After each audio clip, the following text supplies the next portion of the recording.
everyone. Finally, the draft is coming up soon, and we're going to do a mock of just the lottery, the first 14 picks of this draft.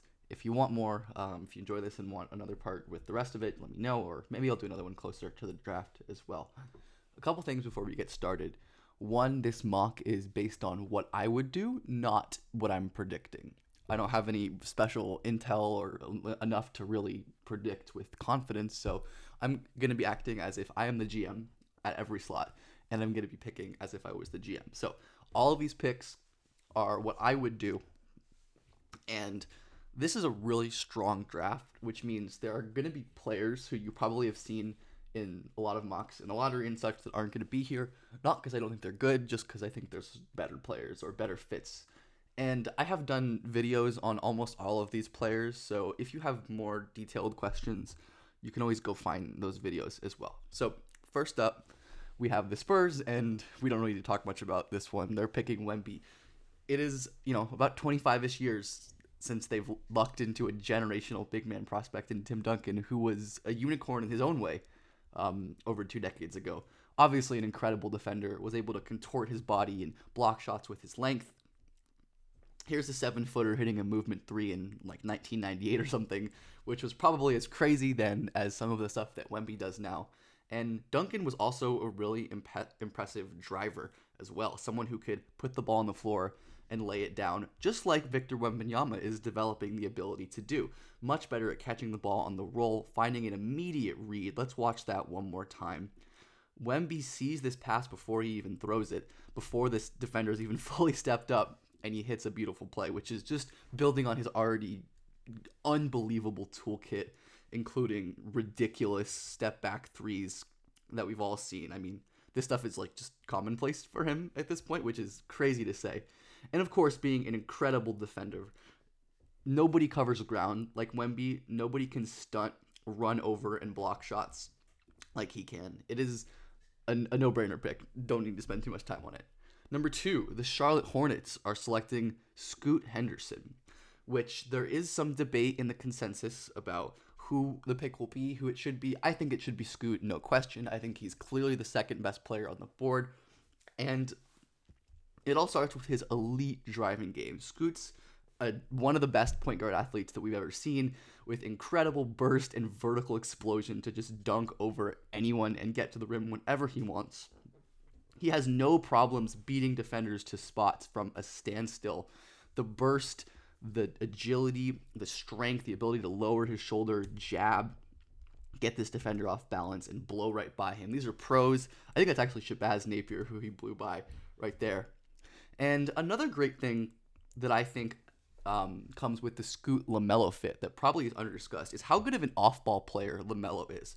LaMelo, obviously an elite shooter, can space in these little slip pick and rolls, relocate to hit open threes, and imagine that off of a Scoot drive. Imagine Scoot driving into the paint and collapsing the defense, and LaMelo being this guy in the corner rather than Gordon Hayward not getting to the rim at all.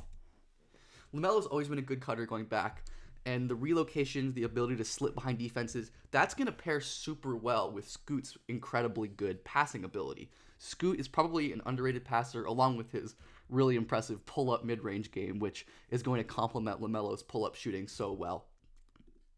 Oh, skipped ahead there. I didn't actually have a clip of Scoot's passing. But yeah, point being, I think the fit makes a ton of sense. Scoot is your dynamic driver. LaMelo is a dynamic shooter. Both are excellent passers.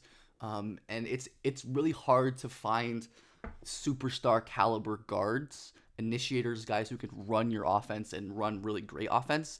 And combined with his incredible dominance in the G League, being the best talent in the G League, it's a no-brainer pick for me at 2. Number 3, we have the Portland Trail Blazers, who probably almost certainly will end up trading this pick, but I don't know who they trade it for, and I'm not predicting them.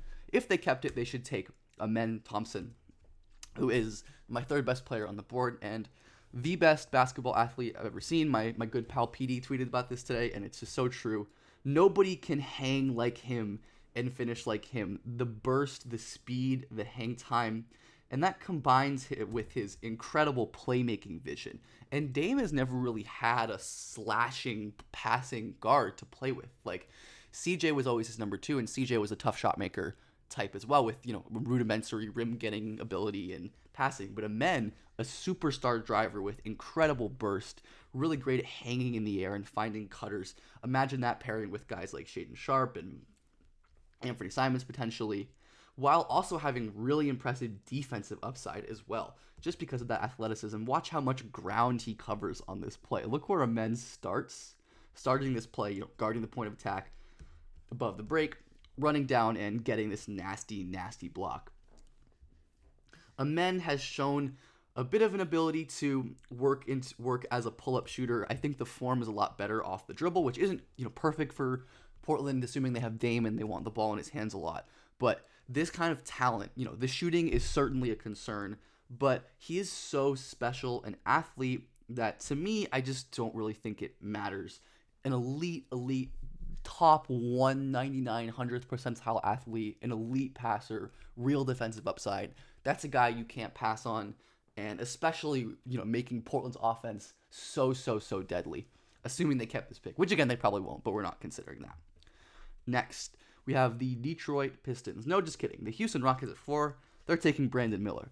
This is the first pick where, for me, it got really tough, as there were 3 or 4 guys who I really considered. But I think Miller's passing and pick-and-roll playmaking, general pick-and-roll game, gives me the edge, as he's amazing setting up screens, rejecting, going the other way, getting his pull-up threes as well. And he has the ability to hit skip passes with his height. He's so tall and can see over the defense and can find these plays. And of the Rockets, core, Jalen Green, Jabari Smith, those guys, they aren't amazing passers. So adding a guy like Miller, who has his issues as a passer for sure, but can make some really high-level plays as a pick-and-roll initiator, I think is a really nice fit with what they already have in Jalen Green. There are going to be big questions with answering, how can Miller handle pressure and not turn the ball over? And how can he be more effective creating advantages when he doesn't have a screen? These are all going to be questions that Miller has to answer. But because of how dynamic Jalen Green is, especially, who I really believe in, and how good of an off-ball player he can be, Jalen is good attacking closeouts and finding cutters as well. Imagine Brandon Miller stretching the defense out there. I think that would be a really good offensive fit. Just having another high feel initiator playmaker type is exactly what Houston needs. And I think there are quite a few other ways that they could go, but this is the one that I chose. Number 5, Detroit. This is easy. They are going to go with Cam Whitmore, Villanova, freshman wing.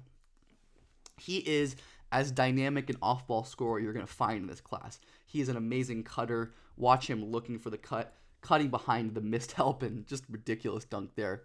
One of the most athletic straight line burst strength. The speed and a straight line and the explosion is so impressive, coupled with the shot making prowess. And on a team like Detroit with so many incredible initiator prospects already, 2 in Cade and Ivy, Whitmore's only job really needs to be to attack closeouts, attack secondary actions, hit spot up threes, which he's already a really good shooter, because he does have weaknesses in terms of losing his handle. But I don't think that's something that's really going to be super relevant in Detroit, which is why I like the fit so much. He doesn't need the ball. He doesn't need to take up possessions to add a lot of value. And he also has real defensive upside with his flashes of rim rotations and sliding with his strength and lateral quickness. So with the Detroit Pistons, they are going to take Cam Whitmore at 5 and just build a really ridiculous core, in terms of athleticism with Duren, Ivy, Cade, Whitmore. It's gonna be awesome. It's gonna be a great thing. Number 6, the Orlando Magic are going to snag the other twin, Ausar Thompson, who is much more of a kind of craft-based player than his brother. Really great at using his strength and his pacing to get into defenders, pump fake, wait for blow-bys, and get those shots to go down. And he's a much better shooter, too. Has shown the ability to hit step-backs from 3, from mid-range, off of movement. And it's just a really impressive ball handler, too. One of the best handlers in this class, and someone who can really throw off defenders with his crazy ball control and creativity and reaction speed as a handler. And the Magic, who are kind of looking for another one of those lead, more guard wing-sized ball handlers to just pair with Paolo and Franz and Wendell. I think Ausar is the best talent on the board, and that was the main determiner of this pick. So Ausar Thompson is an Orlando Magic at number 7. Let's go to the second half of the mock, or number 6, sorry, I keep getting these wrong. we have the Indiana Pacers going with Houston forward Jarace Walker. Another easy pick, as Walker was for sure the best talent on the board at the moment for me, and his elite defensive upside at the 4 spot is exactly what the Pacers need. He is a monster rim protector, rotating over for ridiculous blocks all the time, as well as jumping passing lanes and playing in transition, which the Pacers are going to love to do with Mathurin and Halliburton. It's one of my favorite sequences of the year from any prospect. Jarace blocking Brandon Miller there at the rim. Beautiful rotation and elevation. You see him defend the inbound. Jarace's motor is so high. He's always like revving at full speed, always looking to disrupt and make plays. And then if we fast forward a little bit, we see the off-ball playmaking instinct come again. Jarace tags the roll and recovers for a beautiful steal before pushing and transition. This is the kind of stuff that the Pacers are missing. And next to Miles Turner, he could form like a devastating backline defense. Offensively, Jarace could also provide an interesting role threat in these kind of semi-transition actions where Miles Turner has never been a really devastating interior scorer and doesn't really threaten the defense as a roller, forcing Halliburton to kick it out. But with Jarace Walker in the spot, who could be a much better above-the-rim lob finisher and interior scorer, that could be another element they add to his offense. So, plus his passing, I've done a video on Jarace before that you can go check out, but Jarace's defense and versatile offensive skill set makes so much sense for the Pacers at number 7 overall. Number 8, we are giving the Washington Wizards Anthony Black. They really, really need talent, and they really need feel and passing. I did a whole video on Anthony Black's passing. You should go check it out. But he is a wonderful, wonderful passer, hitting insanely tight windows like this with regularity, both as a pick-and-roll passer and playing off the ball. He's really great hitting these kind of tight window pocket passes off of the live dribble. Just a fantastic passer overall, and would pair really well with Bradley Beal's more like scoring, slashing oriented game and the other scores that Washington has. Now, Black's main concerns come with, the shooting and the advantage creation. He's hesitant to shoot a 3 that isn't closed out very hard, and his weak handle and burst means that he struggles to create advantages and get his own offense at times. But with that, plus his really impressive defensive value as a playmaker and as an on-ball defender, plus his great passing, that would probably be too much to pass up for the Wizards at 8, who are in such a huge need of his skill set as just that high field passer. Number 9, the Utah Jazz are going to take Kentucky guard Cason Wallace, who is an elite defender and definitely the best player on the board left. He has monster instincts on and off the ball, kind of always surveying, locating, rotating down for huge blocks like this. Really, really great tracking the ball like a DB and getting wild, long steals. Just elite defensive impact from that guard spot. And some really intriguing potential as a finisher and a scorer. He was amazing at the rim and from mid-range this year. And while his handle and burst is pretty weak, he can get all the way to the rim, contort, and finish like this pretty regularly. He is an amazing finisher, a really good pull-up shooter, a pretty good passer. And for a Utah team who, outside of, this absolute star defender in Walker Kessler, definitely could use some more defensive help, especially in like the backcourt wing area.